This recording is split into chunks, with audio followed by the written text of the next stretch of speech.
નમસ્કાર મિત્રો, સ્વાગત છે આપણી યુટ્યુબ ચેનલ ઉપર। જણાવી દઈએ આજના સમાચાર।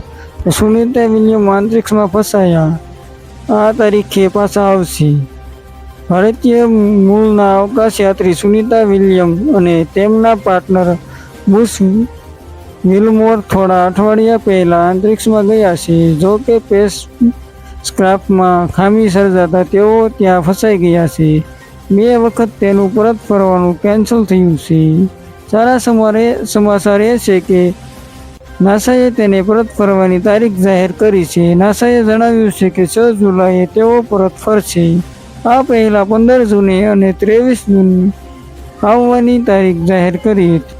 જો મિત્રો તમે નવા હો આપણી ચેનલ પર તો સબસ્ક્રાઇબ કરી લો આપણી ચેનલ ગુજરાત મીડિયાને, લાઇક કરી દેજો આપણા વિડીયોને। હા, પાછી આપેલા બેલ આઇકનને જરૂરથી દબાવી દેજો, જેથી કરીને સૌથી પહેલા દેશ દુનિયાના સમાચાર સૌથી પહેલા તમને મળે।